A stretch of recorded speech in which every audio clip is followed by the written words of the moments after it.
Good evening, everybody. How's it going? Join us What's up, tonight. guys? How are you? Tonight we have a very special episode of Devils and Raisins. What's up, guys? We have How are ya? the gentleman from Signal Magazine, Mr. Bill D. Russell and Bobby Kimball. We've got a little bit of echo going on. Yep. It was my fault. Okay. I thought I had it muted, but it wasn't started yet, so it wasn't muted. I apologize. My bad. So we're running 3 shows tonight. Gentlemen, thank you for joining us tonight. As you know, Devils and Ravens is specific to horror, the horror genre, coming from a toy photographer kind of perspective.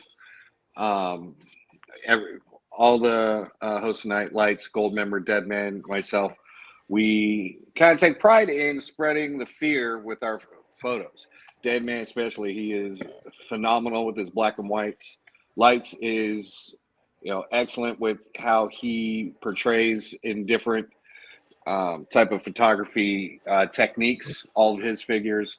Goldmember just puts out money shots every time he posts up, and I'm okay. But so to start it off, why don't you gentlemen tell us about yourself and kind of a little backstory and history. Who wants to start? Mr. Russell, Mr. Kimball? I'll go ahead and jump in.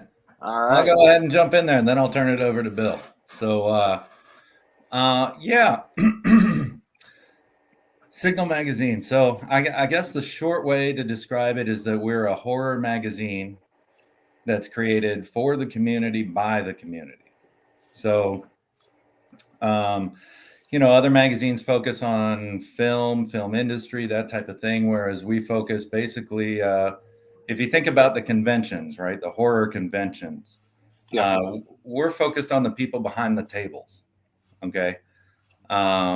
We're basically a magazine that exists to help horror, people in the horror genre, creators, to get their name out there. And to be a part of the community and to do their business. So that's, I guess that's the short of it. That's the description of Signal Magazine there, the elevator pitch. Fair enough. You guys seem to be very community oriented, and that's amazing because there's not many magazines out there. A lot of magazines out there, they do, like you said, they focus on the movies, they focus on the production studios and things like that. They're not really looking behind the scenes too much. I mean, sometimes they'll put out their special effects artists or makeup artists, things like that. But a good majority of them do just focus on the media itself, and seeing where you guys are going with your magazine and your venture. That, I think that's a huge benefit to the community itself. Thanks. Yeah, I mean that is the goal. I mean, if you go to horror conventions, you can see immediately that there's a sense of community, just like there is at sci-fi conventions or toy conventions, for that matter. And so Signal Magazine, we say our tagline is the horror community lives here. Our goal is to give the horror community a singular platform and print magazine. We operate a whole lot differently than other magazines, based primarily because of that community model. So you won't find us in Barnes and Nobles or any kind of thing like that. You won't find us in Amazon. Those are traditional print industry and distribution models. And we don't do that. Instead, we work directly with artists, writers, and vendors to make collaborative content. So, for example, if we were to interview Lights Camera, for example, right, which we did a couple days ago, if we were to conduct an interview like that, we would pair the artist up with a writer from the community, right? The people that you see selling books. Right. So that we're giving everybody a chance to build something collaborative That way they can go out on social media and share it and build a presence for themselves. Outstanding. So, and the way that we sell is entirely different. So we only sell through conventions or online, and you can only buy through the contributors themselves in order to make sure that everybody gets paid. So, yeah, so that's I mean, it's a relatively simple business model, but it's like I said, it's different than anything else out there.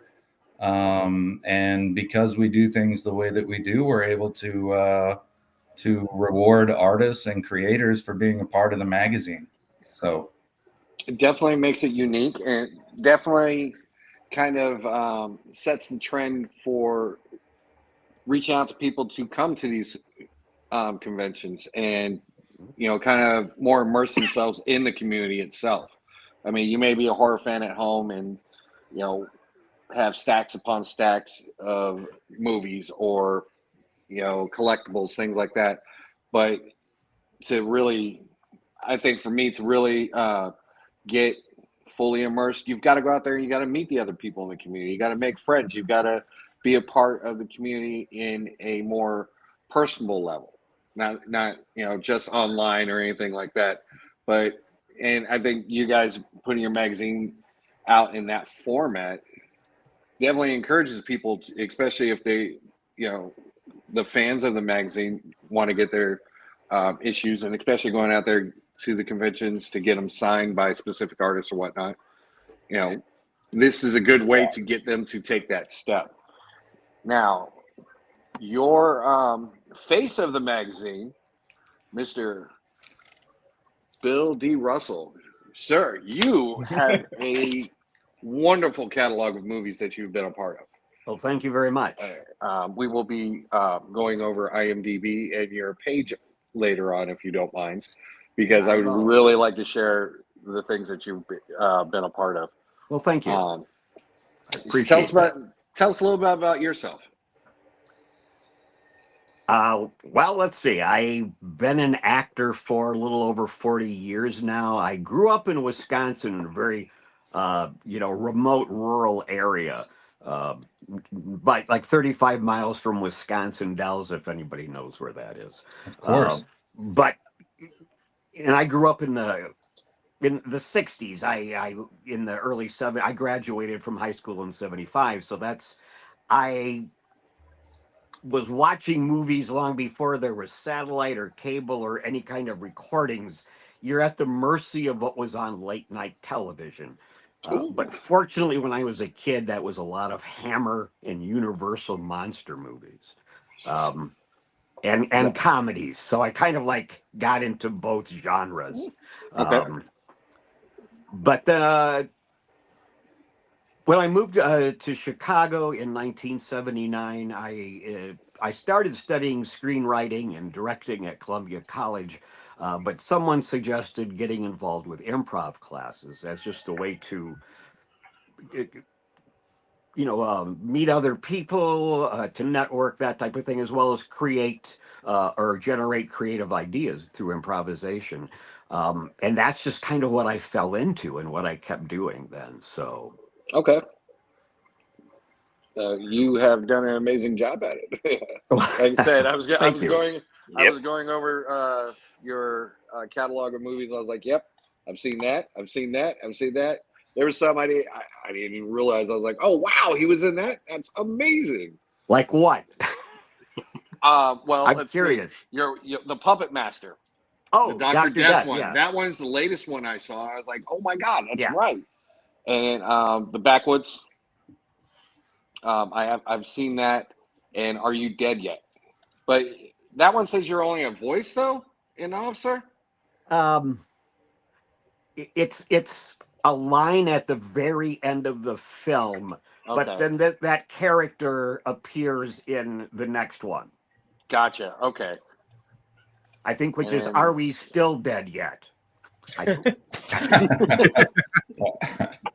Now, you also have a couple movies in production and pre-production, it says. Mm-hmm. Those are ones you can't really tell us about right now, correct? Oh, there's probably I can tell you about. I don't think there's anything I can't talk about there. Oh, okay. Well, Field of Screams is about a killer scarecrow. I'm an Ozark magician retired to a ranch in Colorado, living there by myself. So I use my magic powers to bring a scarecrow to life as my companion. Um, and then one day we're kind of messing around. We have this father son relationship, even though it's a scarecrow. So we're playing hide and seek, and he jumps out and scares me, and I go into cardiac arrest and Oh, die. no. Oh, no. And then once I'm dead, havoc ensues. There's no one to, he's whatever reason he goes on a killing spree, and evidently, and I just found this out because I haven't seen it yet. He creates more scarecrows by killing people and harvesting their organs to stuff into the new scarecrows. That's incredible. That's Nice. So yeah, I love That is right up my I alley. love it. but Love it we've got already. a road tour coming up. I'll be at the Chicago screening on April 13th, but then it's going to start streaming on May 6th. I just don't know for sure yet what platforms. But That was my Gravitas question. Ventures is distributing that. So Okay. So obviously it's, no surprise why you became the face of Signal Magazine. Your work in the horror industry, your skills as an actor, but what really motivates you to become the face of this production, this project? good question. I'd say the biggest motivation was that Bobby asked me. Fair enough. Outstanding. Nice and simple. He reached out to me and he said, "I'm doing this thing, and you'd like to." So I took a look at it. And I went, "Oh, hell yes, I would love to be part of that." So, I mean, beyond him asking me, just the fact, yeah, I thought the idea was brilliant. So, with your background with the improv and developing, community relations like that and spreading out, spreading your talents and enhancing them per se by working with other community members, that seems to be a pretty good asset to bring to this magazine and having those skills already. I like to think so. Yeah. Very I mean, cool. I do pretty well.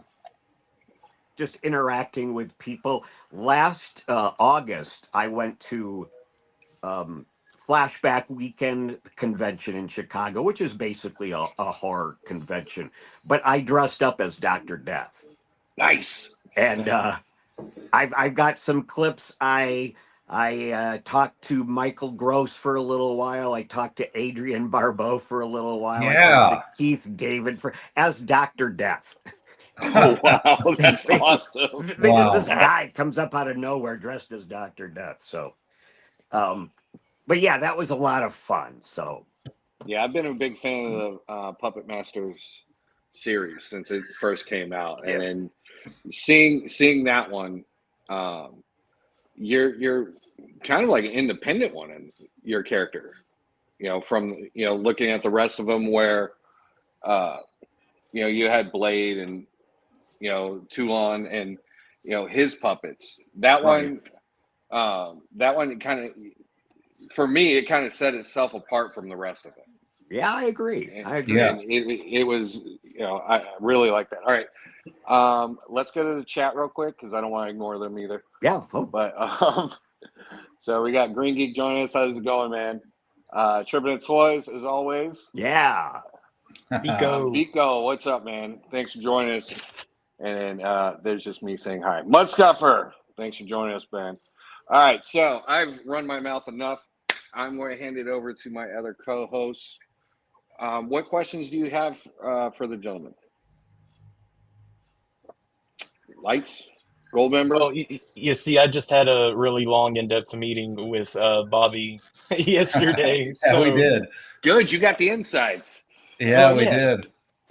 Yeah, So- we had a talk, and then a few days before that, I think Deadman and I had a discussion. And I'll say this: when I started this magazine, I knew about horror photography, obviously, that people, go out to conventions and photograph people, but I had no idea that the toy photography community is as big as it is.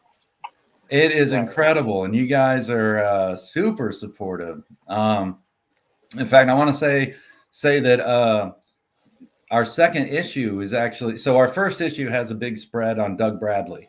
We interviewed Doug Bradley, and we got a bunch of community artworks, and we share them in a big spread. And in issue 2, we're going to do a spread on toy photography. So, yeah, I'm super happy to be talking to you guys. And like I said, this was a surprise to me to find so many people that are into this, and I love it. It's incredible as an art form. We try. I know my fellow co-hosts, they kill it with their shots. Like I said earlier, each one has their own style, and they really bring these little pieces of plastic to life, in their shots. And very nice of you to say, Raven. Yeah, you're not. Well, I mean, you're not a slouch yourself, by the way. Almost. But so going into your path in bringing the horror community together, like you said, you're bringing your magazine online. People are going to order it online, but your main avenue is going to be presenting it at conventions. Now, do you have what's the plan with? Do you guys have your own table? Or are you guys going to be reaching out to people going to the conventions that have their tables to kind of present the magazines to convention goers? Yeah, so we have roughly 30 collaborators on our first issue. Actually, maybe more. I think we might have hit 40, but those are all people, artists and writers and people, celebrities, even people who go to the conventions, who are there to sell their artworks and things like that. And they're there to sell our magazine as which they are featured in, right, alongside their stuff. So anytime they sell a copy of our magazine, a physical magazine, they get $5, which is, you won't get that out of any other magazine. That's an astronomical cut. And if you sell online, we assign, everybody gets their own link, like affiliate marketing. You get your own link, and anybody who buys a magazine through that link on social media or whatever, you get paid 10%. So you get paid $250 for the online sales. So the idea is that we can't set up it wouldn't do any good for me to set up a booth and travel the country, right, chasing conventions. But if we have people spread out around, and not just our country, but around the world, like I said, we're global. We print in Europe as well. Our magazine actually features some people from Europe in it. In this one, we've got some people from Spain, some other places too, but yeah. So gosh, I kind of forgot where I was, man. I get too excited there, but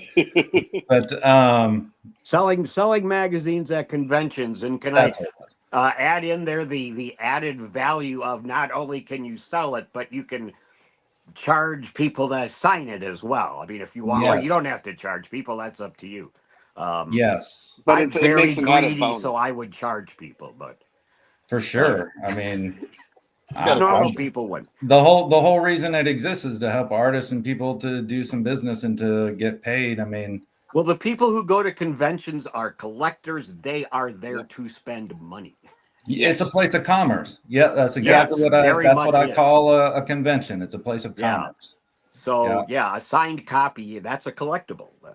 That definitely becomes one of a kind. And for collectors, for collectors everywhere. I mean, we know several people that they will take their figures or their props or things. They'll go to conventions, they'll get it signed, and then that, you know, it takes it from being, oh look, I got a magazine, to look at this magazine, I've got it signed by, you know, whomever, you know, and Exactly. especially if you can get a convention that has multiple people in the magazine, featured in magazine. I mean, look how many people I got signed. It's like a yearbook for horror enthusiasts. It's great. You know, it's a lot of those convention goers, they don't just go to one convention. They go to different ones all over the country. Yeah, they travel. Yeah, they sure do. So that's why that community really just, you know, it's the people they see at different places. Oh, I only see this person at Day of the Dead or in Indy, or maybe I only see them at Horror Hound in Kentucky. Now there's a magazine that connects everybody. And I think that's what's one of the things that's really cool about it. Oh, yeah, definitely. So let's see. Let's take a look at your Instagram page. I do have a quick question though. Go ahead. How would people go about getting like an affiliate link from y'all, or, you know, getting magazines to sell at conventions? So when we get closer to the release, I have an affiliate site that I use, and I just go through all the contributors and build a link for everybody, and then I send it out via email. Okay. So I just keep it really easy. You know, we try to make it as easy and painless as possible on people, because we want it to be shared, you know. Definitely. So this is your Instagram page. Yes, sir. And let's see. This is the first kind of a sneak peek at the first issue, correct? Yes, it is. Yes, it is. And there seems to be, you know, a lot. Oh, look at that crossword. Hell yes. We try to keep it fun, man. You know, I grew up with Mad Magazine and Cracked, Monster Party, and all that kind of stuff. And me too. And, that's what I grew up loved with. it, man. They had fun stuff in there. Believe it or not, I grew up with all that stuff too. Yeah, of course. We should have a coloring page, a horror coloring. Agree. I know my daughter's into spooky stuff. She would love that. That is an amazing idea. But looking at your magazine, again, it goes through the entire gambit of everybody that has something to do with horror. Yes. Let's see if I can find specific pages. There we go. Yeah, here we go. Yeah, I just talked to Stigmata Rose last week and did an interview. So, it's very easy to read. It's very, well put together. It makes it interesting to take a look at it. It's definitely, something to kind of, something that makes you want to pick it up, grab a beer, go outside and take a look at it. Yep. That's I think that's what really is kind of missing in some people's view, is having that tangible, for me at least, I like having that tangible copy in my hand. I like being able to flip through pages. The whole to take that break away from electronics, to take, give my eyes a break from the LCD screens and stuff like that. I like being able to because I stare at them enough editing pictures. If you're appealing to collectors, it has to be something that they can hold and display. Yeah, exactly. That's why DVDs and Blu-rays aren't going away. Yep. And even VHS. Yeah, you're right. Yeah. No, we I feel exactly the same way. So I grew up, I was raised on the black and white independent comic books of the 80s, back when they had real comic book stores, man, I can still smell them. But, that's the kind of stuff that I grew up with, and that's the kind of stuff that I like. And so I feature a lot of that type of stuff. For sure. The only way my parents could get me to read in the 80s was when I would get them to buy me a Savage Sword of Conan. Yeah. That's what I'm talking Right. about. I wouldn't read it. I wouldn't read anything for school. I wouldn't do any sort of reading whatsoever. But I'm like, hey, buy this for me. And they're like, there's like boobs and death in there. And my dad was like, at least he's gonna read it. I found I somehow came across a stash of my old stuff here the other day. Maybe it's worth money. I don't know. Teenage Mutant Ninja Turtles here. Original. There was a huge Teenage Mutant Ninja Turtle community. Oh, there was, man. So Yeah. Before they turned Archie. You know? Oh, it's still huge. It's still Yep. huge. It's Yeah. unbelievable how big that community is. Yep. Turtles and Masters of the Universe are two communities that are still. Really? Yep. Well, Masters of the Universe is pretty cool, man. I can see that. Let's not forget about G.I. Joe, man. There's a Yeah. lot yeah, there, Yep. too. yeah. Yeah, I collect a lot of those. So yeah. So you run this gambit: artists, writers, actors, directors. I'm sure everybody in the community. But you're saying you just found out about this community with toy photography and basically the kind of like the toy industry itself, would you say, with the horror figures? So believe it or not, I actually collaborated with a toy maker a couple of years ago, and we made a Sammy Kerr action figure. I've got one around here somewhere, I'm sure, but yeah, we collaborated, made us from the movie Trick or Treat. We made a Sammy Kerr action figure. We made 20 of them, and they were gone in like a week. I mean, I was shocked, couldn't believe it. And so I was aware that toys were popular for sure, especially Right. independent toys, not Walmart. But Yeah. That's when I kind of first became aware of it. But most of the photography that I had seen was just superheroes and things like that when we were focused on horror. And then all of a sudden I start getting this blast of all these horror toy pictures and dioramas and things like that are just incredible. I think Deadly Dioramas is one. Oh my gosh, man. Amazing work. Yeah, he really does do amazing work. He does. He really does. Yeah. Him and I are in somewhat of a business venture together. That's not a magazine. Oh wow, good for you guys. Yeah, I got my fingers in a lot of stuff right now.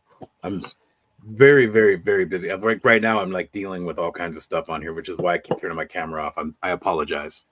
I'm done with it though. I'm done with all that. He's a busy man, but So sorry to cut you off there. No, There, go ahead, there go was a thought I was trying to finish there earlier. Sorry. We were talking about collectability. And tangibility. There's no digital copies of Signal Magazine. We don't sell digital copies. We only sell physical copies. When you get them, they come in our wonderful cellophane packaging, and this is one of our prototypes that we did,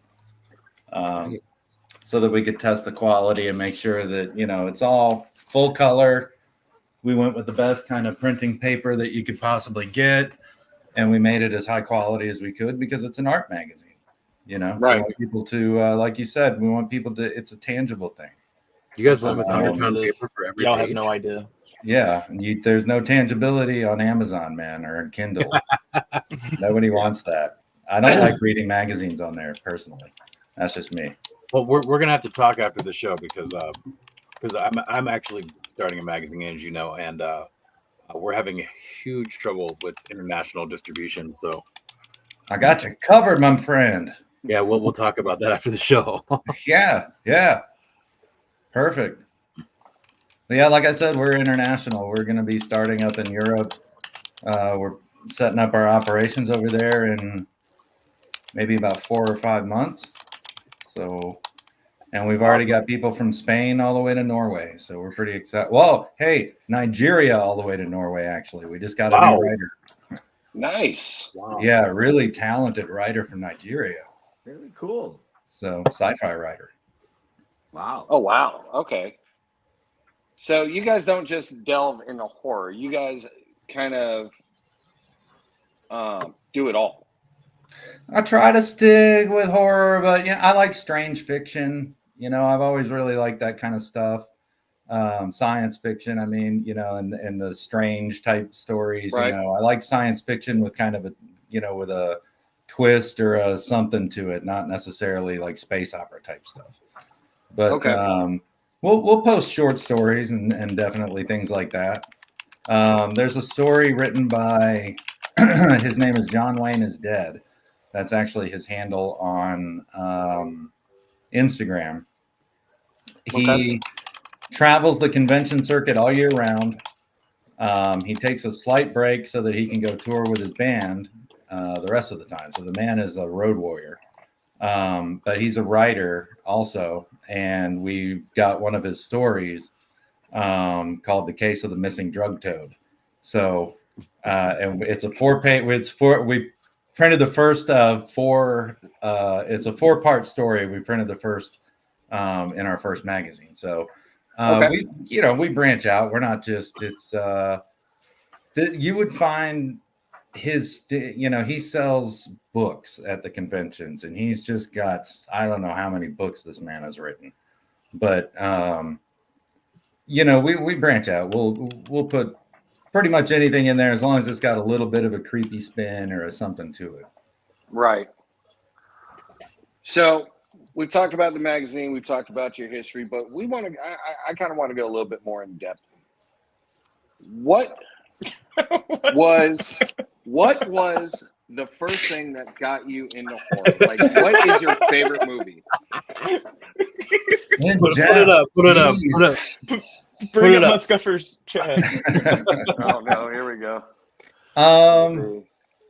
Excited, hanging my. Oh boy. Wow. We Someone's have having some a good interesting fans. Some very interesting fans. Well, now that you said hanging from your nipples, I'm thinking of that stupid Good D. job, Snyder Mutscuffer. movie. Yeah. Oh Strangeland. no. Did y'all see that Oh, shit? yes. Oh man. Shoot, now I'm gonna have to watch it. Damn I it. think I was like I didn't. 10 when I saw that. That was wow. Which boy. movie? What did Yeah. I miss? Strange. Was it Strangeland? Yeah. Yeah. D. D. Snyder. Snyder's Strangeland. Yeah. Oh yeah. Twisted I've seen Sister that. at his greatest. I was working at a video store when that came out. there's- It went straight to video. D. I Snyder remember is D. Snyder is amazing, and he's good at a lot of things, and acting is not one of them. Nah. No. Nah. I mean, he is a super intelligent man. He's got a great voice. He can write amazing songs, but wow, he's been in more than one movie too. And I'm not going to sit here and smash D. Snyder. Hey,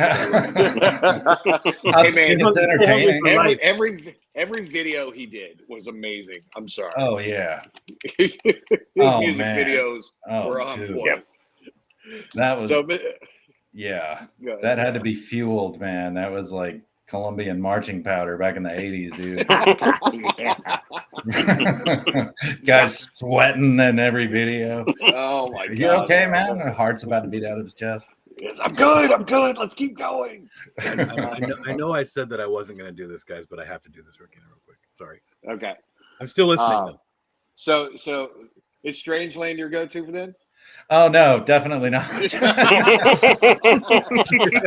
No, man. What's my man? If I was gonna pick a favorite horror movie now, I'd probably say Evil Dead 2. I don't know, man. That's a go-to. I love it. It's easy. It's just I've seen it so many times. I gotta agree with you on that. Yeah. Can't get tired of it, man. Just cannot get tired of that one.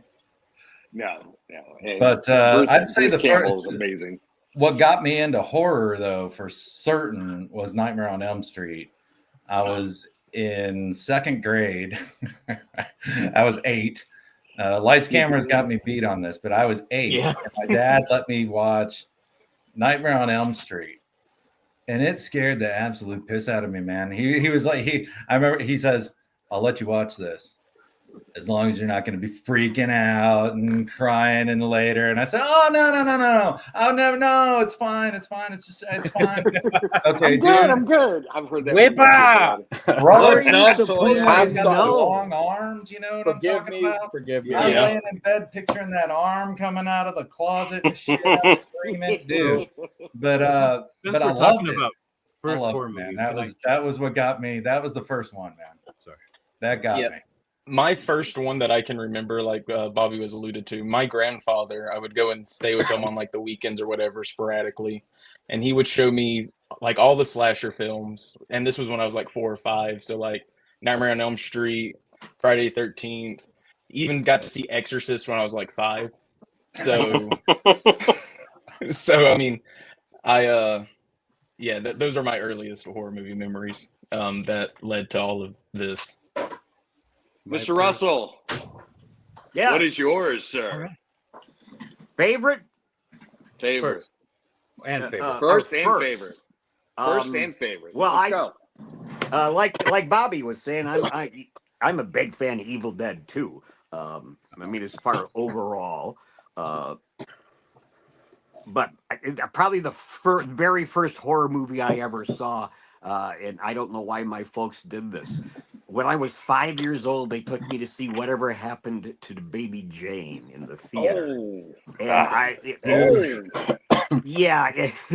Wow. I just remember, like, at the beginning of the movie, there's a life-size ceramic doll of this child star baby Jane that gets, like, the head gets shattered in a car accident. And that's the first time I ever remember seeing a creepy doll in a horror movie.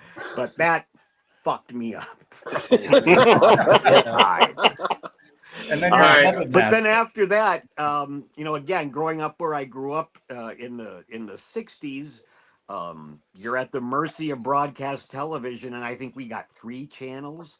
But fortunately, they broadcast a lot of Hammer and Universal. So I think, trying to think, probably like Castle of Frankenstein or House of Dracula, something like that. Were the first ones I remember.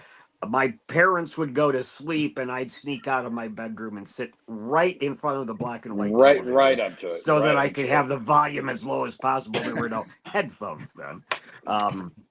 So yeah, that's Okay, so real quick, Toy Addict, thank you for joining us. Yes. This is the other gentleman that's telling you that makes figures look like posters.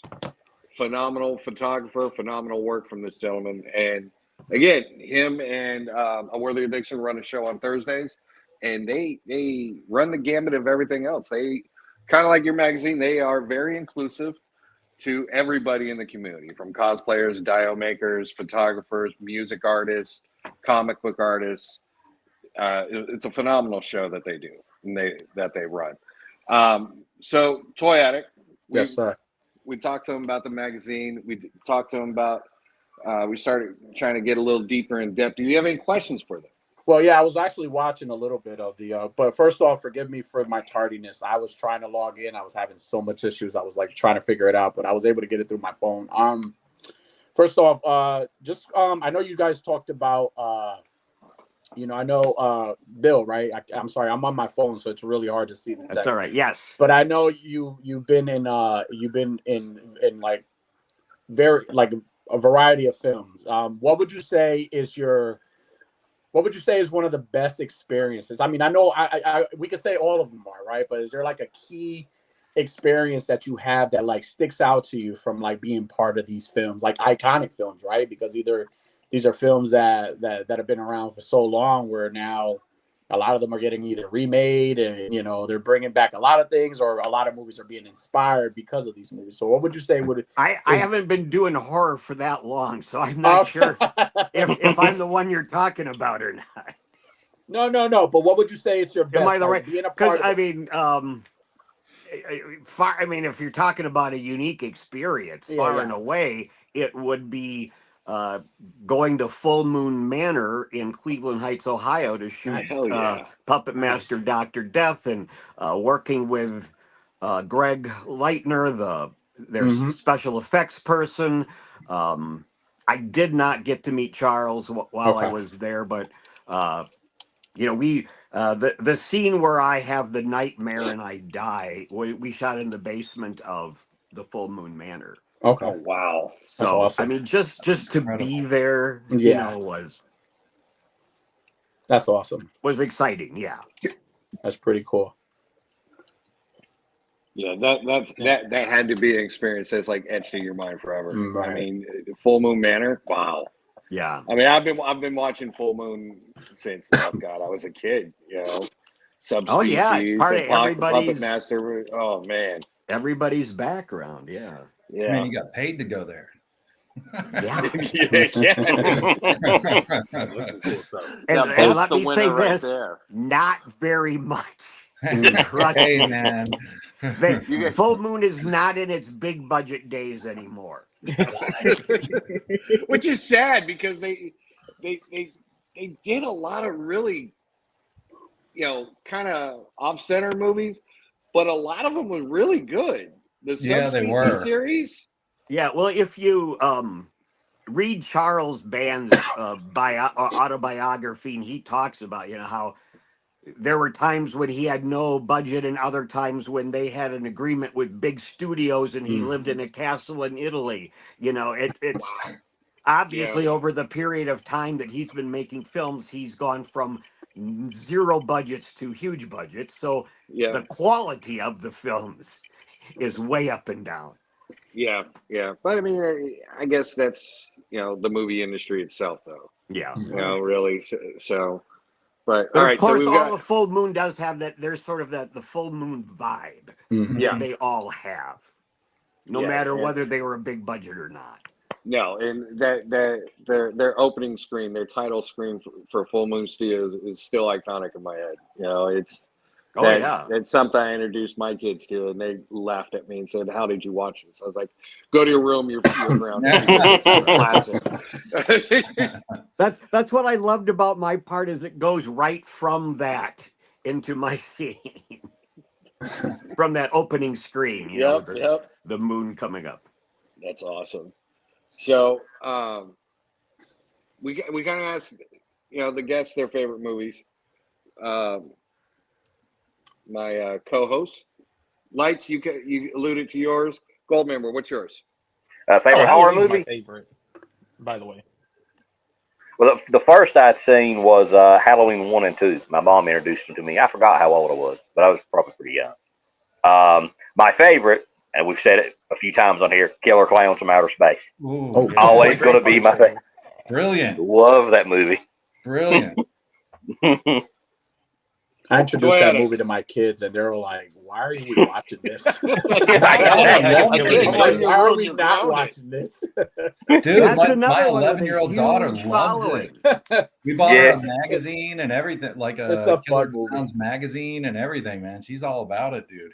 It's a Yep. fun film. That's how my I love grandkids it. were when I showed them Star Wars. They were like, "Why do we have to watch this?" Yeah. Again, another And I'm just rounding like- offense. The one set of movies that my kids picked up on though was The Evil Dead. All of them love Evil Dead. They have gained my Bruce Campbell, I don't know, affinity, I guess, because I've made him watch everything he's ever been in, even Briscoe County. But You're a I good like Briscoe dad. County, man. Yeah, you're a good dad, Raven. You're a good dad. What about Baba Hotep? Did they see Baba Hotep? yes, they have. Yes, they have. That is a classic that we will not miss out on. But they really dug like Aliens, and I was surprised by that. I introduced them to Alien from the beginning all the way in, and they were right on it like that. So That's great. I love that was- sci-fi horror. Yeah. that was a proud dad moment right there. So Toy Addict. I know we don't have to ask you your favorite, but why not? Yeah, Cats, man. It's my favorite horror movie. Cats is my favorite horror movie. It's a scary ass movie. No, honestly, I grew up with so many. I think one of the reasons I love horror so much, it was for me, it's more like the family time, right? That was the time where the family got together. We had movie night, and my dad, He put us on. My dad was not only a big Star Wars fan, but he was a big Night of the Living Dead fan. I'm talking like black and white. So he Nice. loved the zombie movies. And like, he introduced us, when mom said no, he was the guy that'd be like, no, when mom's away, you guys could watch these movies with me. So I want to say, I mean, I can sit here and name a lot of great movies, but I to this day, Friday the 13th, The New Blood Part 7, it will always be my number one favorite because Kane Hodder, first of all, that design of Jason was amazing. It's still my favorite design of Jason. And 100%. Kane Hodder brought, like, in all respect to all the ones that came before him, all the classic ones, but like he brought this, like, I don't know, this badass thing to Jason where it was like, with the breathing and that movie was fucking awesome. Like you got the telekinesis girl that's fighting him and like she's kicking his ass and I'm like, this is a really good movie. And then who could beat like out of all the Friday the 13th movies, he's had so many great kills, but who could beat that sleeping bag kill? That's like amazing. It's still a classic kill. What's up, anime figure? What's up, Roger? So Friday the 13th Part 7, The New Blood is definitely my go-to movie that I watch it. I used to kill that movie. I used to watch it so many times. I still watch it to this day. I love that movie. I rewatched it last night. It's so good. All right, I gotta ask, because this movie, for some reason, it's my favorite Friday the 13th movie, but lately I've seen people hating on it. The final chapter. Does anybody like that one? The final chapter? The people are hating on the final chapter? How? I don't know. That's that what movie. I was That like, what movie, do you hate about this? in my opinion, awesome. that movie arguably could be the best one of the franchise. That is the That's best. what I was movie saying. of I'm the like, franchise, dude, in my I opinion. mean, there are great movies. That one just had a good. I mean, Ted White was great as Jason, but it had a great. Like, if they wanted to end this franchise there, it was perfect. The way they did it. Glover, man. It was. Yeah, he was a lot more brutal in that movie, anyways. Oh, yeah. Like it was really good. Wow. Yeah, that was a great one, man. I love that. That one came out. I think I was probably in like 3rd grade or something. Well, I a lot of people hate on The New Beginning, where the imposter Jason, and I love that movie. That movie I feel like had the best like cast. Like you got to like the cast too. Like, where Tommy kill goes these to the people. camp. Like, I really enjoyed. Well, like Ethel, her name was Ethel, the old lady that was like swearing at everybody. She was the fucking best thing in that whole movie. So, can I go off on a little side tangent that's like tangentially related to Jason? Okay, so the worst, and this is Freddy, but Freddy versus Jason.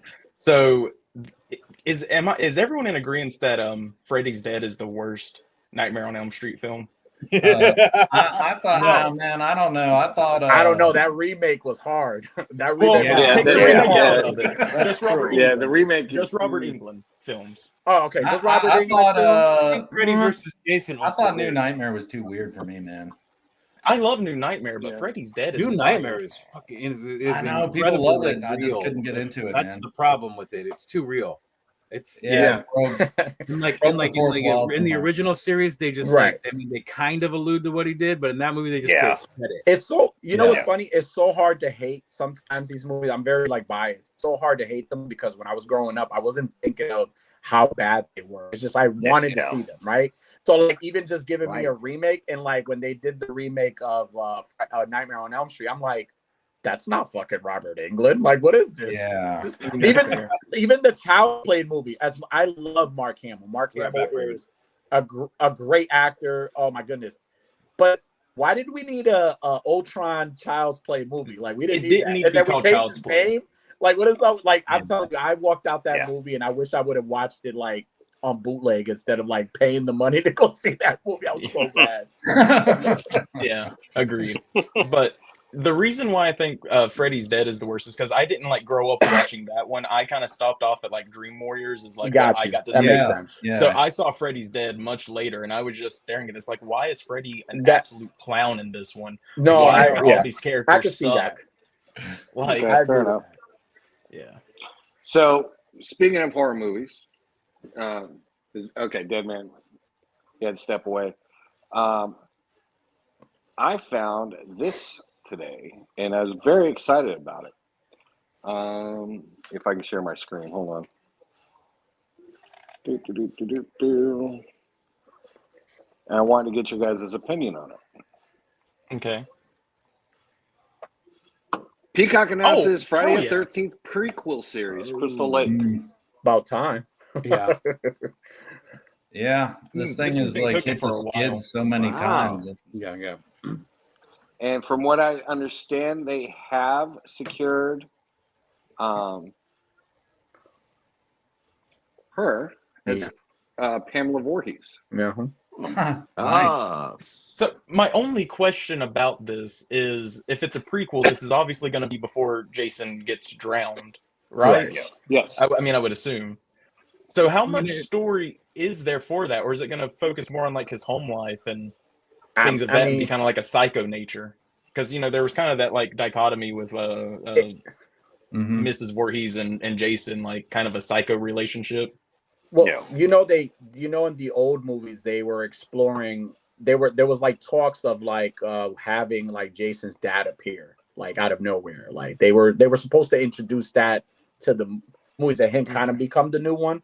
So I could kind of see her.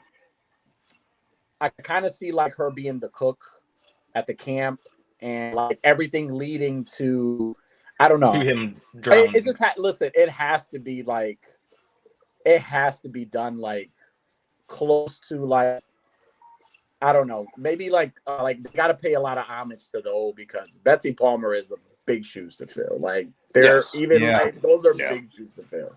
And So, something like, else. I think she'll do good. I mean, honestly, I'm very open-minded about stuff like that. I want to say that they would definitely do something like where they would kind of like have her as the cook in the camp, and maybe the show starts with him drowning and she gets into this whole like murder spree, right? Because That's remember, when there was she- a bunch of you're right, it murders, could go there was that fires, way. and a bunch of stuff happening. Yep. So maybe they could do that. But That would be cool, man. That would actually be that's cool. what I'm excited for, because I really want them to definitely explore that. Like when I heard that they were going to cast her as Pamela Voorhees, I was like, well, about damn time, because she was badass in that first movie. Agreed. Like it's definitely, I mean, it should be on everybody's Mount Rushmore. It's the first one, so Yeah. but Yeah. yeah, let's see, man. I honestly, I'm open-minded about it. Fingers crossed that they do well. We've been much needed of a Friday the 13th anything right now. And shout out to Wanstomp Films, because I don't know if you guys ever watched Never Hike Alone and Never Hike Alone 2. It's sick. It's such a sick freaking fan movie. It's the best Jason content that we've had in a long time. And these are fans doing this movie. Like What to is the it point again? where you're like, hire these guys to make the Never next Hike Alone. Yeah. So it's really good. It's good stuff. So just on the series, one more real quick. Do you worry that general audiences are, since they're not seeing Jason in his mask and whatever, they're not getting that they're gonna be turned off from the series? And it's I not could gonna definitely get that see full that, run because time? I want to say like old school fans will definitely appreciate it more. Yeah. Like younger fans, like they're into, like my daughter, she loves horror movie, but she's into Scream. Teenagers, it's more of her thing, right? And then you got all these new movies coming out. So I don't know. I think a lot of these, like, they're introducing a lot of these like new like faces of horror now. Like we got Art the Clown, we have John Carver, we have all these new characters where to them it's like seeing a mom kind of like just go crazy. I mean, like again, it needs to be interesting, but I could definitely see some newer fans kind of being turned off and not understand. Like you have to watch the movies to really. Yeah, you got to know the history. You got to know the history lore to behind really be like, Jason, okay, I yeah. see where this is going. But I could definitely see that happening. Which I hope it doesn't, because that would be a shame and especially if it turns out to be great, for it to just get cut off because not enough people watch it because Jason's not in it.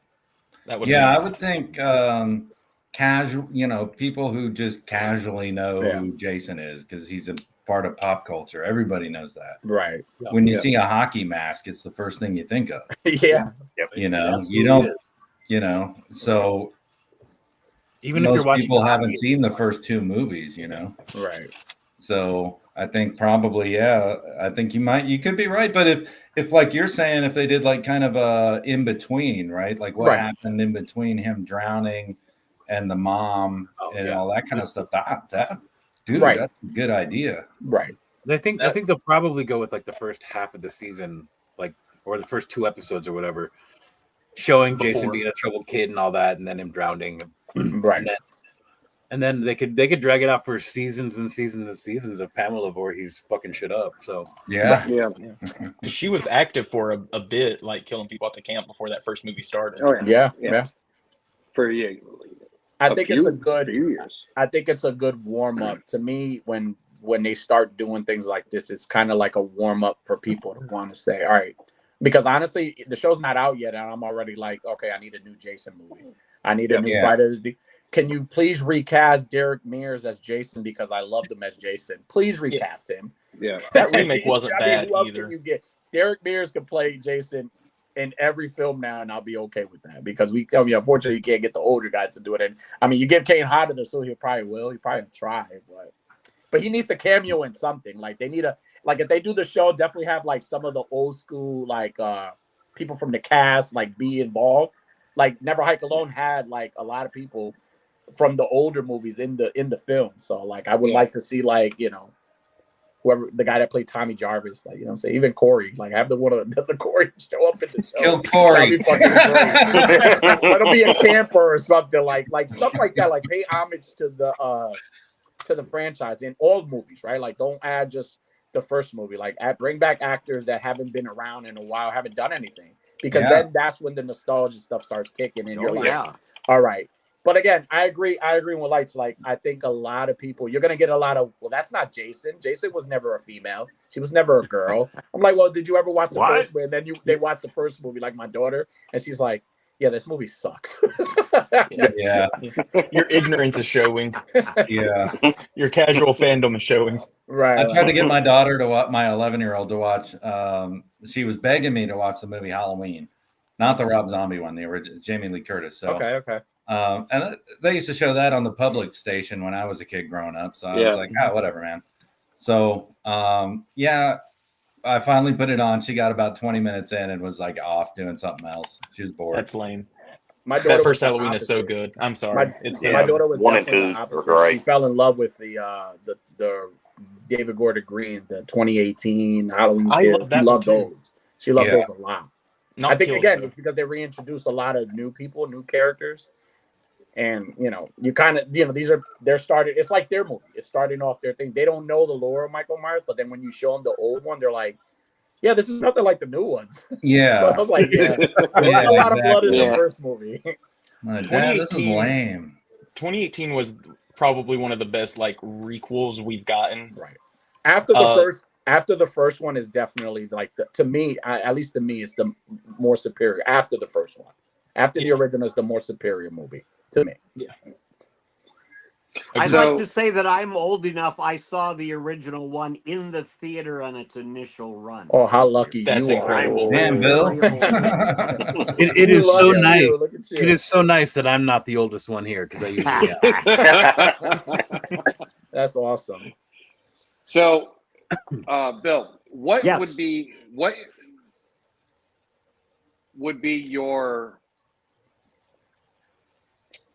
the movie that you would want to do? Like, what character would you want to play? Something new? Would you want to what franchise would you I'm most a want to be a huge part of? fan of doing something new. That being said, I've had a lot of people suggest I play Dr. Loomis. Yeah. I can see it. In fact, Oh, there's I could there's totally one. see There's that. a film that's in way pre-development that's on IMDb that they have me cast in, but Well, I speaking don't of know which, if it will ever actually make it to the light of day. But speaking of which, I would love why to don't do we that. take a look at your IMDb Oh if God, you don't mind? no, go right ahead. Ah, There it is. starts right out scary. So, like you said, you've been running in this circle of everything since 1983. Yeah. Wow, that's amazing. Yeah, that is. Well, Wonderful. 1983. That was I started out.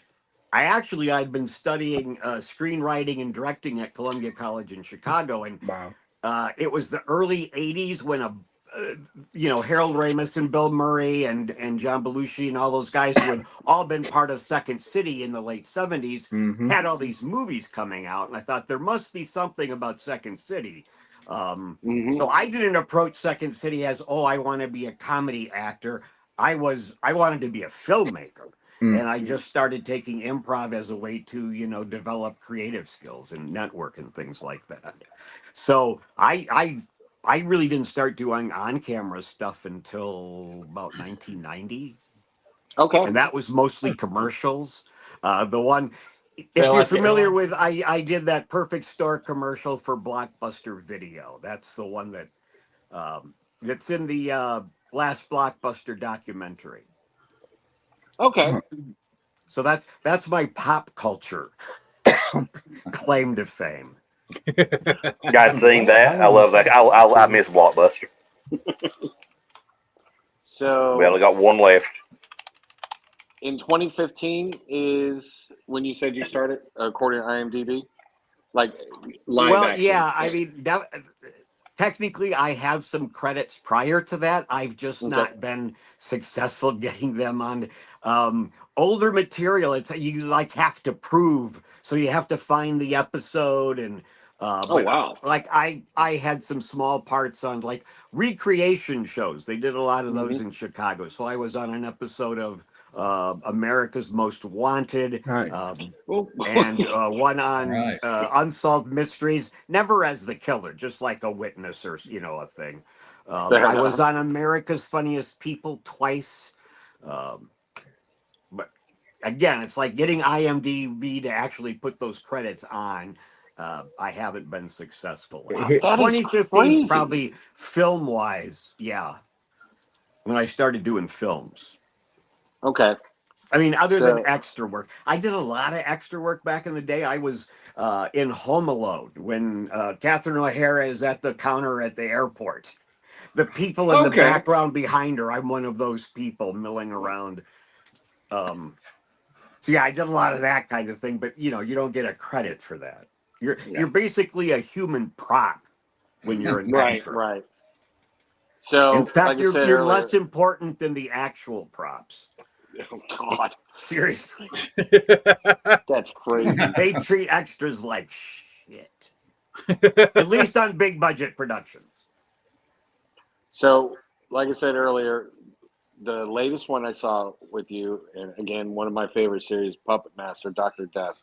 Yeah. You said this was one of your favorites that you did because this is the one you went to Full Moon Castle and Correct. filmed at, right? Correct. In And, Cleveland Heights, Ohio. Yep. I recommend this to everybody in the chat. By the way, this was a really it's a really fun movie, and like I said, That's me being wheeled out there in that one photo. I'm the corpse there. The only time a corpse was wheeled out with the face uncovered. Oh wow, yeah. I don't know. They that were happened. originally they were going to use a mannequin because I wasn't supposed to be on set that day. But it just so happened I was there, and they said, "Well, we've got Bill. Let's use him." So I guess they said, "Don't bother covering his face." Yeah, go to Which is makeup, fine and by me. we'll see you in 10. So what can you tell us about this movie for people that Well, are the not? character I play is this old man in a retirement home. He passes away, and then when they go through my things, they find Dr. Death in a trunk that was in my closet. It's never explained how I ended up with the puppet, and I know a lot of people have said we want that story. Yeah. But then, once the puppet's out, he just goes on a spree. It's one of the, I think the rare ones where there's nobody controlling the puppet. It's just on its own. Okay. Yeah.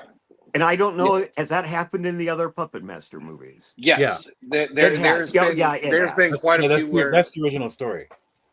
Well, yeah, Well, you're right.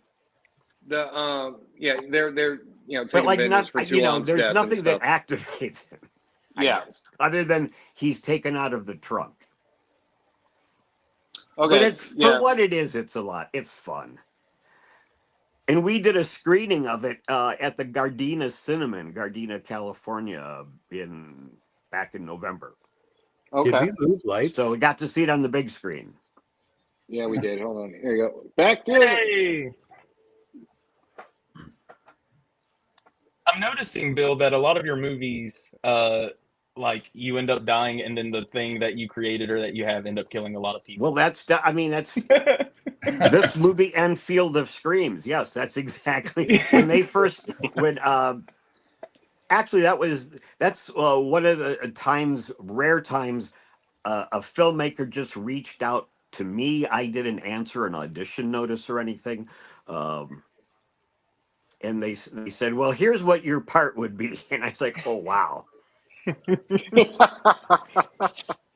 That sounds very similar to this other movie." So this Except is I I mean, it's cool. I get to do more than just be strapped to a gurney screaming like a little bitch for 3 minutes. fair enough. So this is the Field of Screams. And Field this of one is not Screams, out yet, right? This Not one out, is not no. out yet? Not Okay. at It starts streaming May 6th. Okay.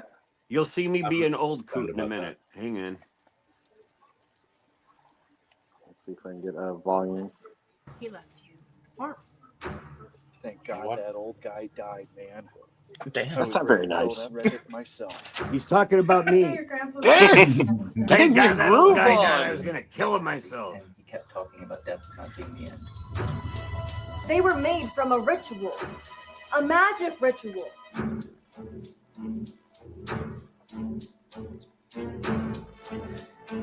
We get out of here. We can get out of here. We can get out of here. It's me you want.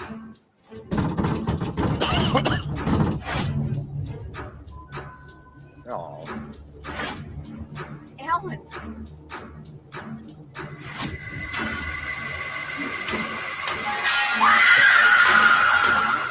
Damn. Nice. This is definitely on my to-watch list. Oh yeah, for sure. I wrote it down. Yeah. I love scarecrows. I love like just such a cool thing. You know the thing that I noticed the most, besides all the coolness going on there, was that the trim colors in that house were really odd. Leave it to a carpenter. One noticed. of the rooms had purple trim around the door, That is true. That and the is other one had bright yellow trim. It was weird. I'm sorry. It was weird. Wow. You're observant.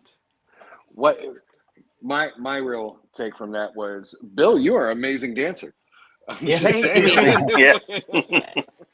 If you want to see, I don't know if any of you have watched Evil Lurks, but they made me dance in that too. And no, I'm not a very good. What's on my list to see now? I'm just sort of like gyrating, you know. That's what most people do now anyway, so it's all good. I It's- dance Bill's like an the- old I white actually man. reached out to Bill because of his dancing abilities. Yeah. So Someone is my age. Let's see. The Crypt Keeper, those shows were excellent family time shows. Yeah. Yeah, Yeah, Mudcup is another one that's getting up there. He's like 67, I think. Yeah. I think is he that old? No, he's I not. thought that old. I thought he was like Messing with closer to him. 70 or something like that. I'm just messing with him. But so yeah, I mean, it looks like they choose you because you're real fun in these movies. I mean, you do as small as your parts seem to be in these because they like to kill you off for some reason. I mean, it's the dancing. you do bring you do bring that initial interest to the film. From what I've Thank seen. you. And There's a Yeah, go movie ahead. coming up called Vic Effects. I don't know if you saw that on the IMDb. I'm really looking forward to that. It's a very ambitious project where I play a film, kind of like Wes Craven, John Carpenter, a horror film director known for the creepy sound effects in my movies. And I have to replace my old Foley artist or sound effect artist. And I hire a young woman who eventually gets like sucked into the horror movies. wow.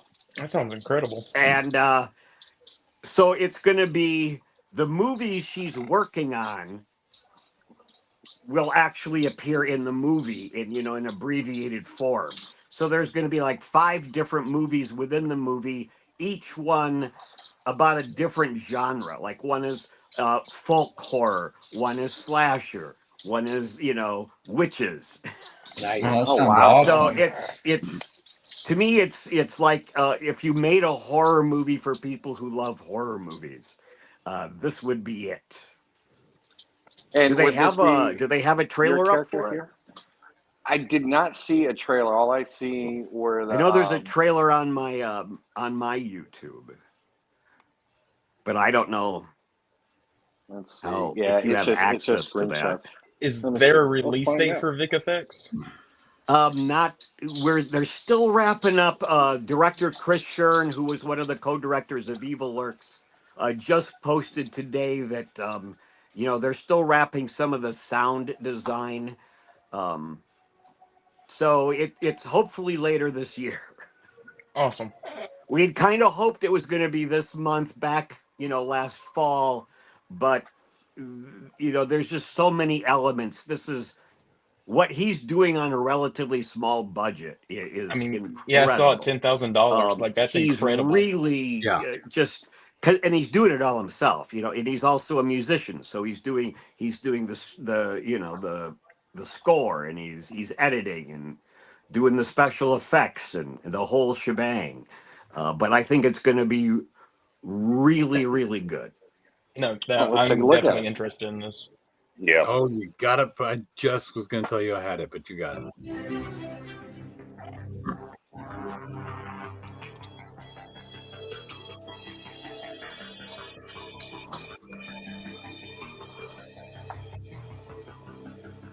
So YouTube doesn't yell at us. We have your Well, permission in the to show teaser this, trailer for the movie Vic Effects, directed by Chris Shern, and there seems to be at least one supernatural creature licking heads like a snake.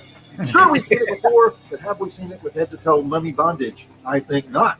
Joe Bob says, check it out. Oh, wow, I haven't seen him in forever.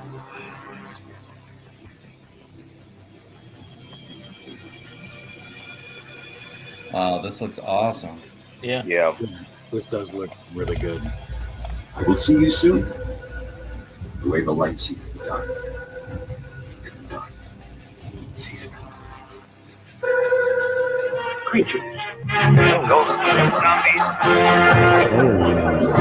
Demons. Yeah, and that's the old trailer for Field of Screams. Okay. Well, I don't want to get yelled at by YouTube, so we're going to stop it now. Well, I think the owner of the YouTube channel that you just played it from is here, so you're probably fine.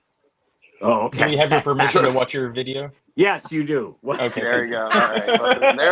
Well, I'm just saying it's not the more we watch the more current trailer. Okay. Is all I meant by that. You can certainly play it if you want to. Oh, well, definitely then. All right. Here, And let's another, go back. if I can plug some films, they came back from somewhere. That's a good one. I started watching that one. I Yeah. fell asleep halfway I through play because I the was supreme really, really leader drunk. of an alien race, kind of Ming the Merciless type. Yeah. But it was just such a fun part to play. And it's also a good movie and like really different for the time. Like when it came out, for how it looks, like they really went for like an old, like almost radio show, like what you would. Oh yeah, well it came from somewhere was the first film, and that was pretty much directly a Plan 9 from Outer Space parody. Yep. Yeah. Okay. And actually in that one, if you remember at the beginning of Plan 9, there was a psychic, the amazing Criswell, introduces the movie. And so I do that for It Came from Outer Space. But then in the nice. sequel, They Came Back from Outer Space, I play the Alien Supreme Leader. So you said this is the original Field of Screams. That was the original trailer, yeah. There was a reading of the will earlier today. There I am dead. All He right. left you the farm. What am I supposed to do with the farm? Nice man bun. Right. Ah, yes, the mandatory drinking. Let's go.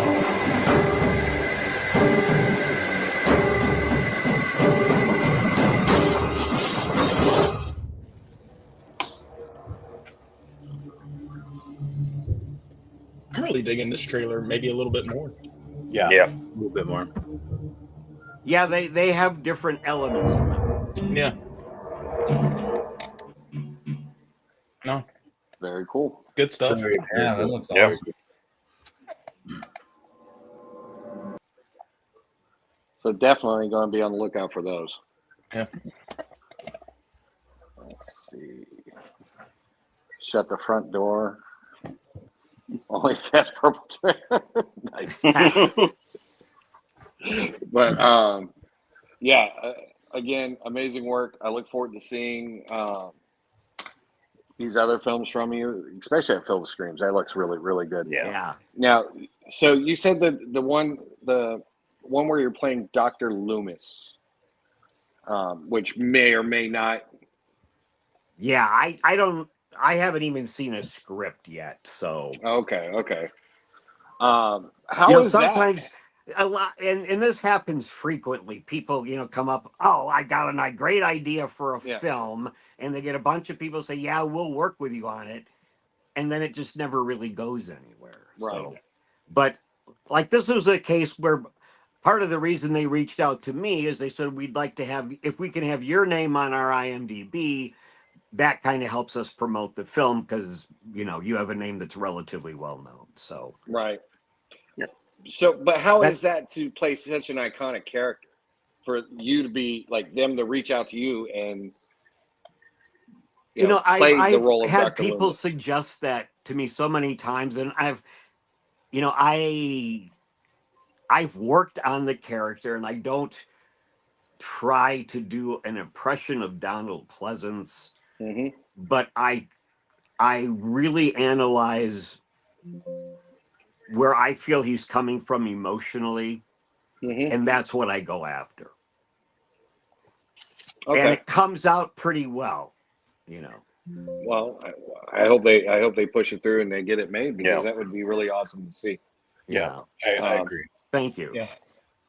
Bobby, I don't mean to Hey, not what? talk to you. Oh, is Bobby still here? But so let's get back to what we came here to talk about, Signal Magazine. Signal Magazine isn't your only project though, correct? Well, yeah, actually it is. So okay. Yeah, no, the plan originally was we were going to start a Signal Magazine here in the US, and we were going to start another magazine called Artery in Europe. But because Signal Magazine has started to build traction, and because we have so many people from Europe that we can talk to. Personally, I grew up watching the Italian horror movies, a lot of the cannibal movies, that kind of cheesy stuff. And if I could, and demons and stuff, man, if I could talk to some of those people, that'd be amazing. And awesome. And I think people here would like to see that as well. Yeah. So so we decided, we're going to have. We have someone that's going to be running U.S. operations, and then we're going to go over to Europe, and we're going to build our European operations. And so we'll take the content from both and put them together into one magazine. Outstanding. That's amazing. Doesn't matter where you live. We print in Europe and in the U.S. So you'll pay the right price no matter what you're buying. No VAT taxes, no $50 t-shirts, none of that kind of thing. So that's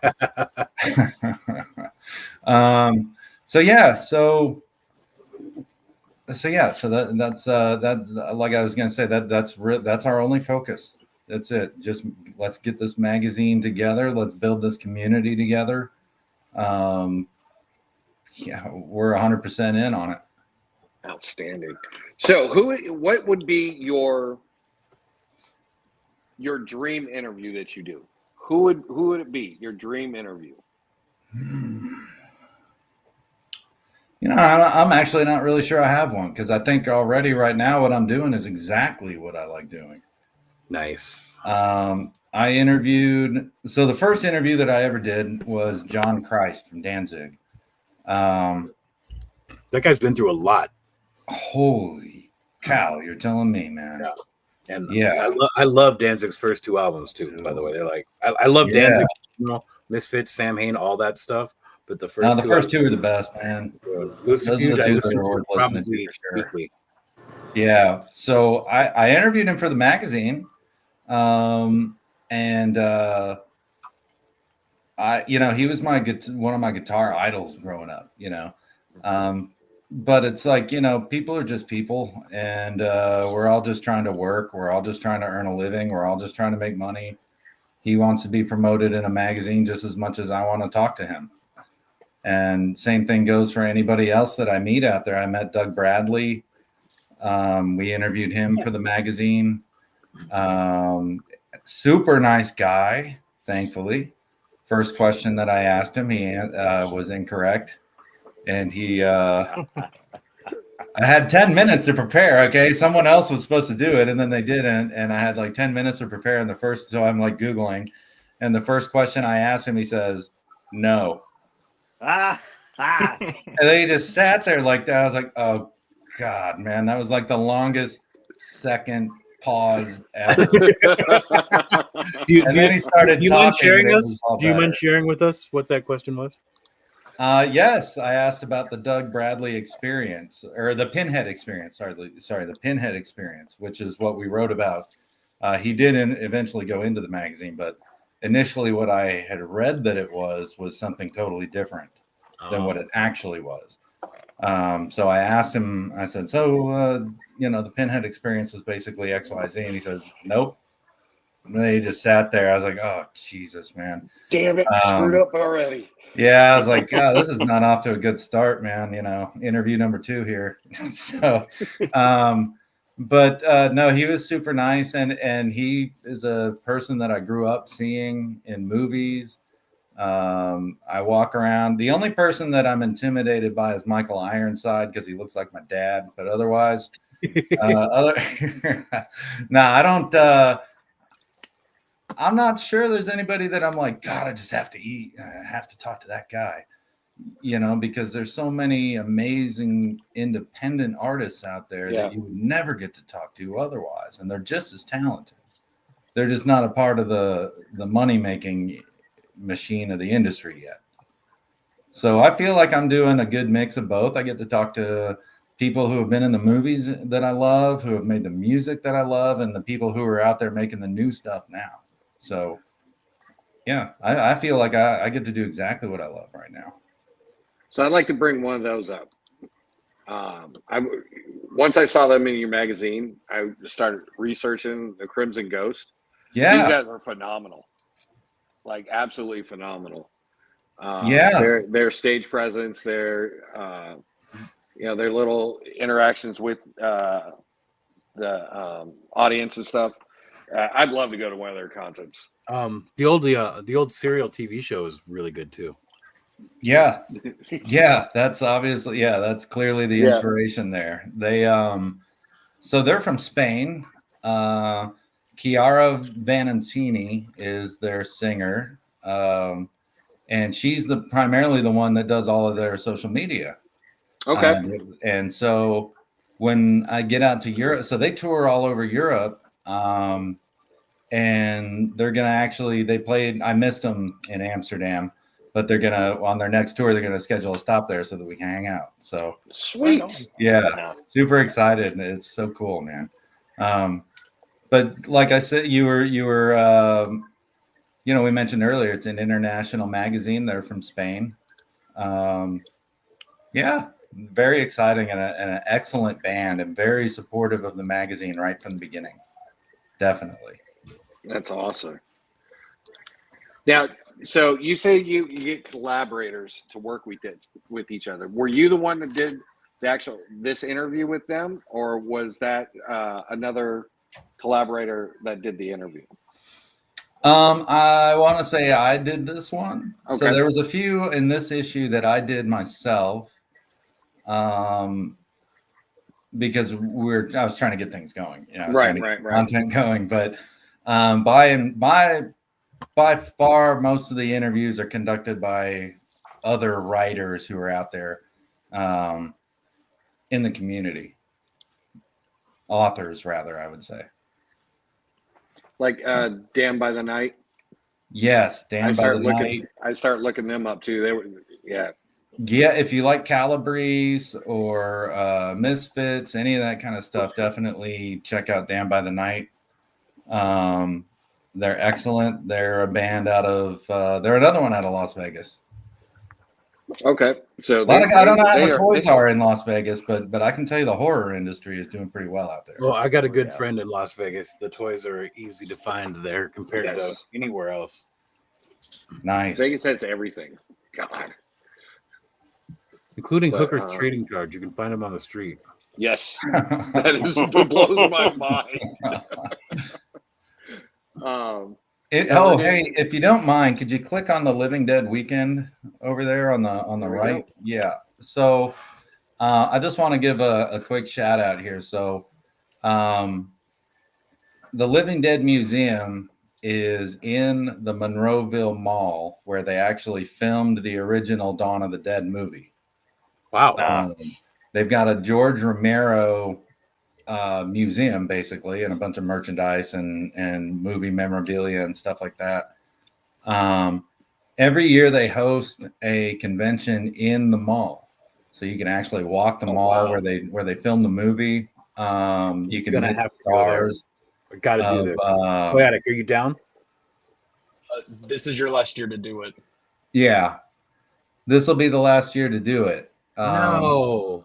That's because Walmart bought the mall. Ah, screw Walmart. Everybody ruins loves everything. Walmart. They do.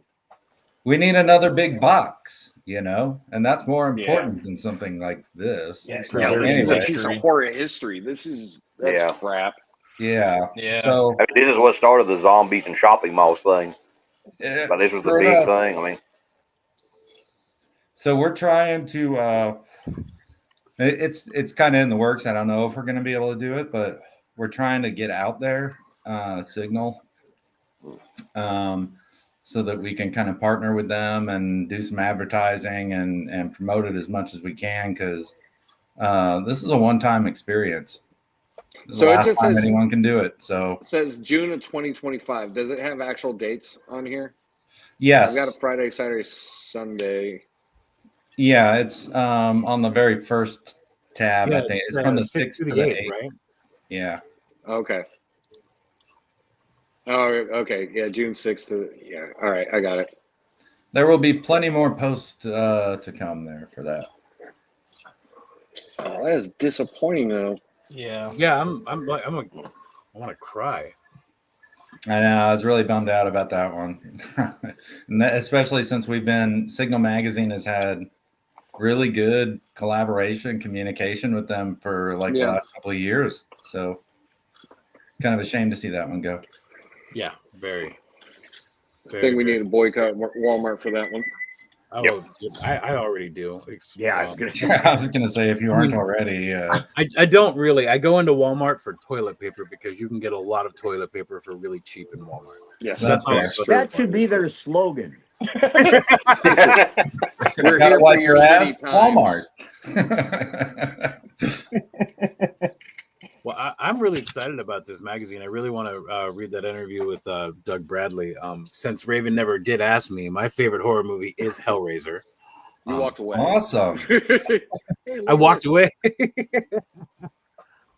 We know this artist. Yeah, we sure do. Oh. Yep. Got some lights, camera. Yeah. Oh, and we are also. Let's see if you go back. Let's see here. If you go up a little bit, scroll up a little. Night Frights Film Festival. We are a media sponsor for Night Frights Film Festival, alongside Room Org and a whole bunch of others. Night Frights is going to be at the LA Horror Convention this September. So if anybody has a chance to get out there, Signal will definitely be there. So hopefully we get to see people there. We know a few people in LA. Excellent. Yeah, there's that's only like a 14-hour drive straight for you. You got that. 18-hour maybe. know, Yeah. it's been a while since I drove that drive. Yeah, in in the Hemi. Yeah, I'll just do that. Yeah, you got that. That's cheap. Yeah, sure it is. Oh man, I had a Honda Civic when I was out there, so that trip for me didn't cost that much. But that's really cool. Now, this is only in LA. They haven't Yes. like spread out anywhere else yet. As far as I know, it's only LA. Yeah. Okay. Yeah, it was started by these two brothers, these two guys here in the picture, and they've been doing a lot of really great work. Should be a lot of really good people there. So you can find out more on their website for sure. What was the Day of the Dead one there that you had clicked on first, Raven?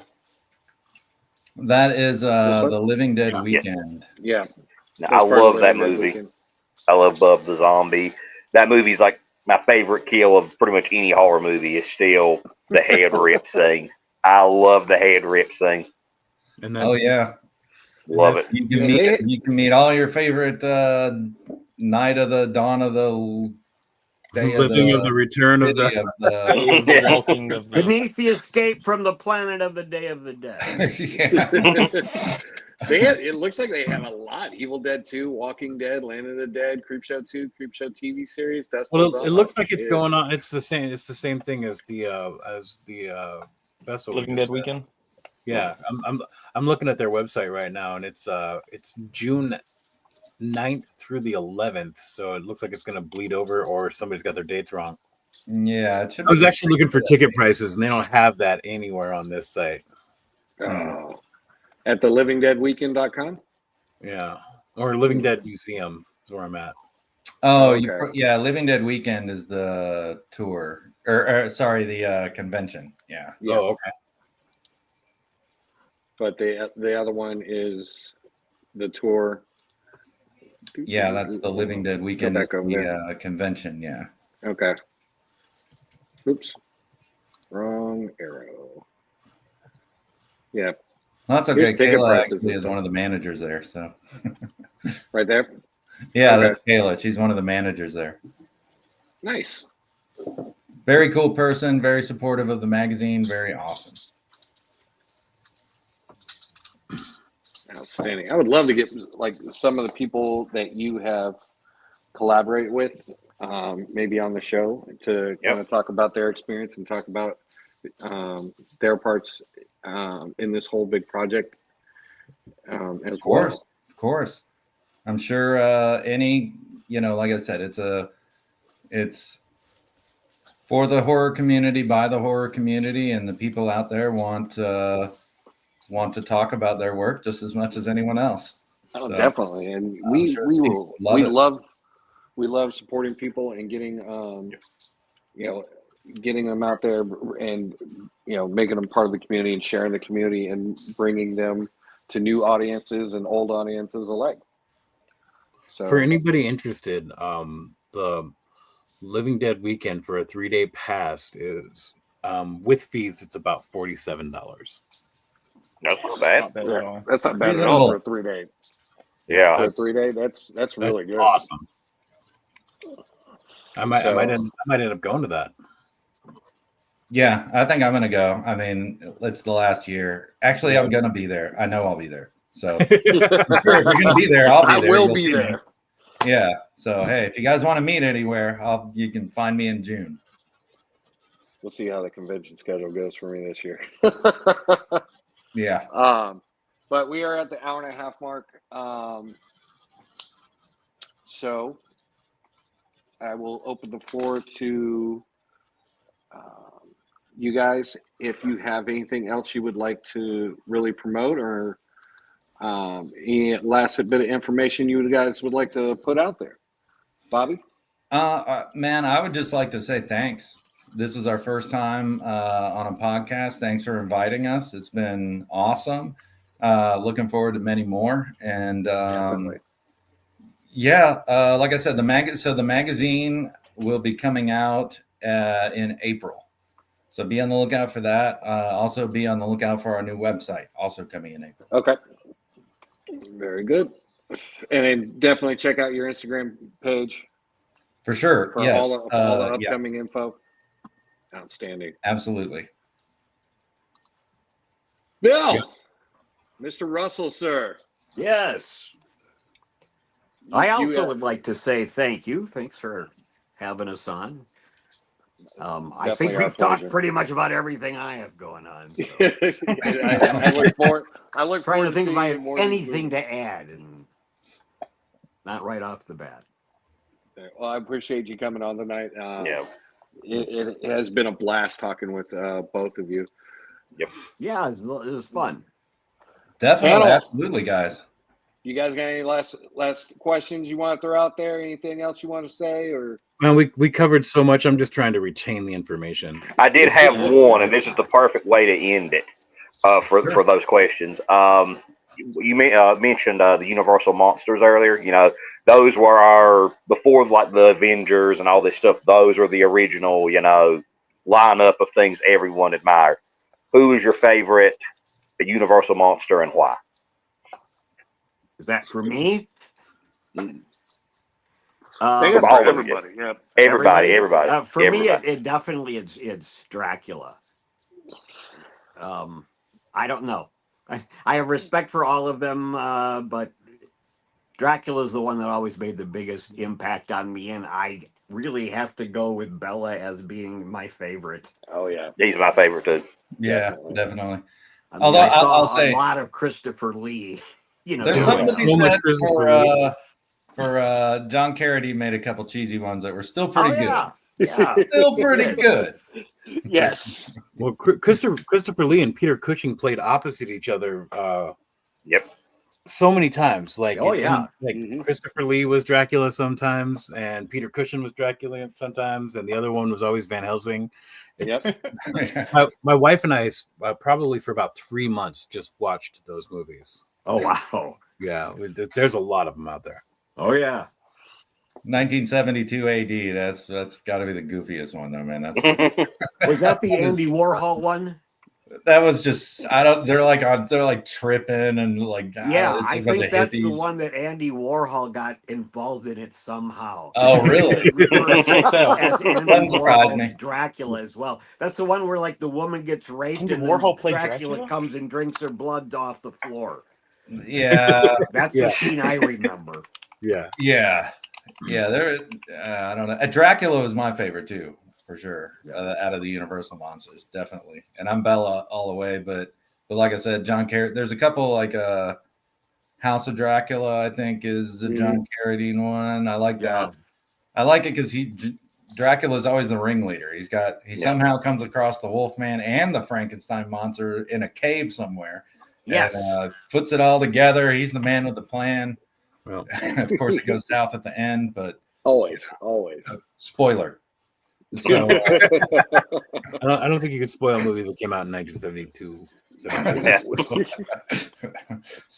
yeah. My Dead man. personal favorite is the Or, Frankenstein's monster. I'm sorry. I was just popping in. That's my Boris favorite. I was Karloff going to say that's my favorite as well because I love the original book. I love Boris Karloff as Frankenstein.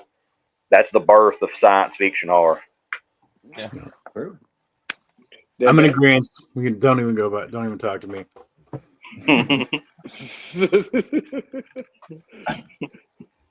Toy Attic, what you got? You're muted, Toyota. You're muted. Yep.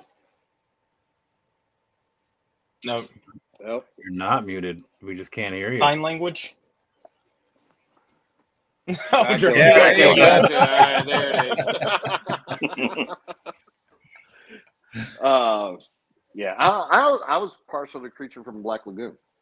That's my I really liked That's a good it. one. I really liked Definitely a good one. you know having no dialogue and then being able to put out the emotions across the screen that the creature is able to do. That one really, I was really into that one. And he was one of their last real big ones too. Like after when the Universal Monster stuff, when that was kind of waning off more so for like comic book stuff. Gilman was the last real big hoorah they had. Yeah, and it was great. It was a great movie. The second one wasn't too good, but the first one was The definitely. third one was awful. Yeah, The third. I don't even recognize that one. I'm sorry. Well, you're like fish in a soup. But again, all right, everybody in chat, thanks for joining us. I appreciate it, gentlemen. Mr. Kimball, Mr. Russell, really appreciate you guys coming on and joining us tonight and talking about Signal Magazine and a little bit about your history and sharing sharing your interest with us. That was amazing. Everybody on the panel, Toy Addict, Dead Man, Gold Member, Lights. Again, thank you all for joining. I appreciate it. And if you guys want to stick around afterwards, we'll have a little chit chat session after that. I promised you an exclusive tonight. Do you want it? Yes, I want the exclusive. Give me the exclusive. I originally had something different planned for the exclusive, but you're going to get this one right here because this is something that, you know what? I'm just going to say it straight out. Our good buddy Shoot Me hit up both me and Digital Ronin today and said it would be awesome if this could happen. So if you want to share that screen, this is happening. Wow. What? So he took the magazine and put it in 1/12 scale. It's only 8 pages. No, Shoot Me didn't do that. He just sent us a picture with right 1/12 scale magazine in it. But actually, Ronin has been working tirelessly on this since about 3 o'clock, 4 o'clock, maybe. I don't know. Okay. But yeah, he's been working on it, making sure we can actually do it. That's one of the things I was talking about on the side, and then it's what I got really excited about. I got some more pictures of it. There's only going to be 8 pages just to keep the scale correct. I can zoom in. I can zoom in on that too. How do people get a hold of these? Yeah, they have to pre-order the magazine. If you don't, it's only coming with pre-orders because he's making each one of them by hand. That's amazing. Wow. Yeah, pre-orders. Yeah, so it's only coming with the pre-orders. Glider number 3. I think that's it. And I'm number 4. Oh, there's Ah, Wow. Nice. yeah. So, yeah, that's the pre-order freebie. There's actually more than that too. There's a bunch of stickers coming with it as well. But yeah, that's Very cool. there. You go, man. That's it. Super cool, man. So he can do that with anything? Leave him alone. He's working really hard. I'm just saying we have another magazine duo here that I think their pre-order list is probably going to be a lot longer than ours. If they want to give Ronin the okay to make them so we could have them for accessories, then and put them in our photos. I'm just saying. Yeah. Yep.